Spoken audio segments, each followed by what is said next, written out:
Hello aspirants, this is Zahir and I welcome you back to SSB Crack Exams.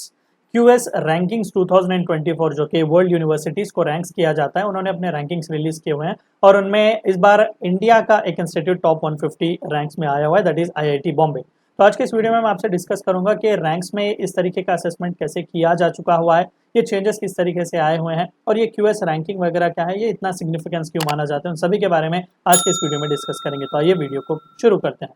तो recently news channels में छाया हुआ था कि IIT Bombay पहली बार top 150 in the QS world rankings आया हुआ है और दरअसल ये फीट जो है वो किसी एक इंडियन इंस्टीट्यूशन ने लगभग 8 साल बाद अचीव किया हुआ है। हाँ, 8 साल पहले Indian institute of sciences Bengaluru ने अपनी छाप इस तरीके से छोड़ी हुई थी, टॉप 150 रैंकिंग्स में आए हुए थे और अब 8 साल बाद फिर से हमें आईआईटी बॉम्बे को देखने को मिला। आईआईटी बॉम्बे इस साल के रैंकिंग्स में 149th पोजीशन पर आया हुआ है। पिछले साल से कंपेयर करें तो इस साल पूरे 23 रैंक्स में इजाफा हुआ है, यानी कि 23 पोजीशंस उन्होंने क्लाइम किया हुआ है टू क्लिंच दिस पोजीशन।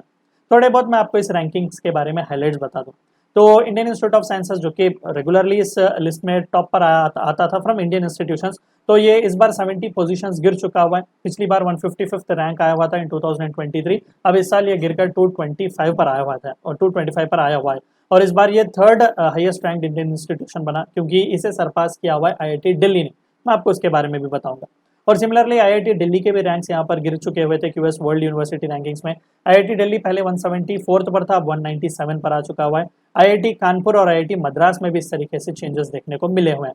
तो यहाँ पर आप देख सकते हैं कि टॉप 500 इंस्टीट्यूशंस में हमारे लगभग 10 इंस्टीट्यूशंस देखने को मिले हुए हैं। तो नेशनल अगर रैंक हम देखें तो फर्स्ट पर आईआईटी बॉम्बे आया हुआ था 2024 में 149th रैंक, पिछली बार 172nd रैंक पर था और सिमिलरली हर रैंक में अमूमन इस तरीके की गिरावट हमें देखने को मिल रही है। लेकिन इस बार दो नए एडिशंस हमें देखने को मिले, एक है यूनिवर्सिटी ऑफ दिल्ली और दूसरा है अन्ना यूनिवर्सिटी। मैं आपको इनके बारे में भी बताऊंगा।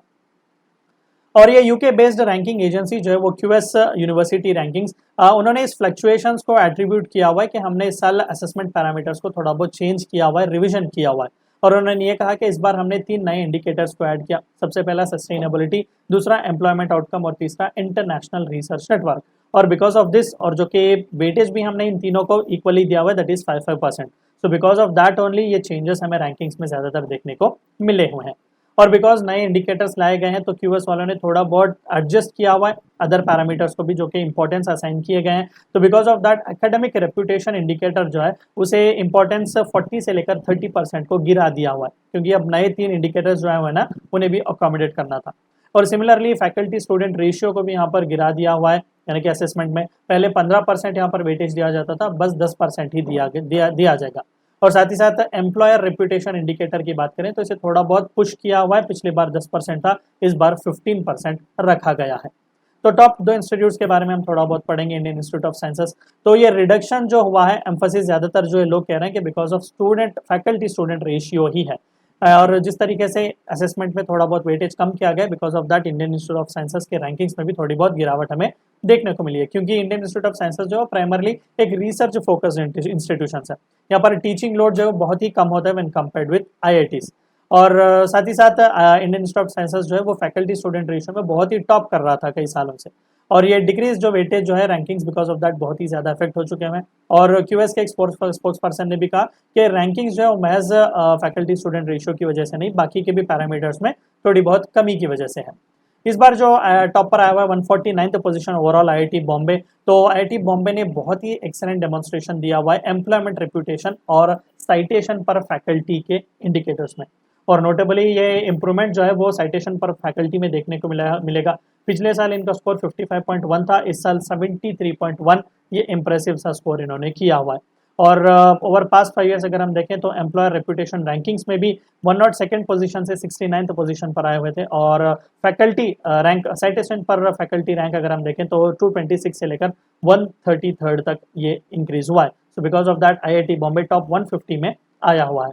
ओवरऑल इंडिया की अगर हम रैंकिंग्स करें तो 45 रैंकिंग्स को पूरे क्यूएस रैंकिंग्स में यहाँ पर जगह देखने को मिली हुई है, जो कि एशिया में 7th मोस्ट रिप्रेजेंटेड कंट्री माना जा रहा है।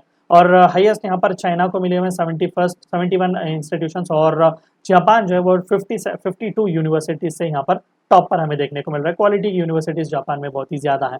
और इस बार टॉप 500 यूनिवर्सिटीज में यूनिवर्सिटी ऑफ दिल्ली भी आई, 407th रैंक इसे मिला, और अन्ना यूनिवर्सिटी 422nd रैंक भी इस बार मिला। एंड अपार्ट फ्रॉम दैट 4 नए इंडियन यूनिवर्सिटीज़ को भी यहाँ पर जगह मिली, जैसे कि University of Petroleum and Energy Studies, Chitkara University, Guru Gobind Singh Indraprastha University और इंडियन स्टैटिस्टिकल इंस्टीट्यूट भी इस साल के रैंकिंग्स में आए हुए हैं। ग्लोबल अगर आंकड़े हैं अगर हम देखें तो पिछले 12 सालों से कॉन्सिक्यूटिवली और consistently Massachusetts Institute of Technology USA ही इसे टॉप करते आ रहा है और बाद उसके यूके का कैम्ब्रिज और ऑक्सफोर्ड यूनिवर्सिटी हमें देखने को मिलेगा। इस बार नेशनल यूनिवर्सिटी ऑफ सिंगापुर ने भी थोड़ा बहुत जलवा दिखाया, 3 पोजीशंस वो बढ़ के ऊपर आया, पिछली बार 11th पोजीशन पर था और ये पहला ऐसा एशियन यूनिवर्सिटी बना जो कि टॉप 10 यूनिवर्सिटीज़ के क्लब में आ चुका हुआ था। And apart from that America का बोलबाला यहाँ पर रहा, क्योंकि टॉप 20 इंस्टीट्यूट्स में से आधे के आधे अमेरिका के ही हैं।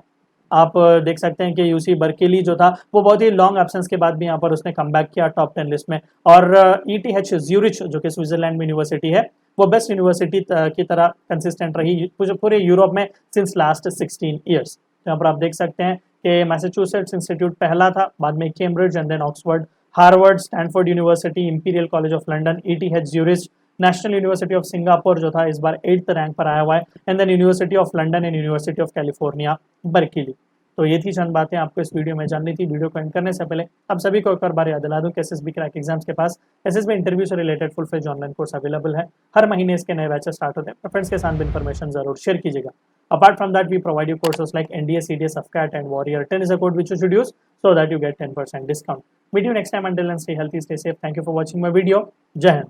अगर आप एक डिफेंस एस्पिरेंट हैं और SSB interview, NDA, CDS, FCAT जैसे एग्जाम्स के लिए प्रिपेयर कर रहे हैं तो आप SSB क्रैक एग्जाम्स के कोर्स को चेक करना ना भूलें। आप हमारी लर्निंग एप्लीकेशन को Google प्ले स्टोर से भी डाउनलोड कर सकते हैं।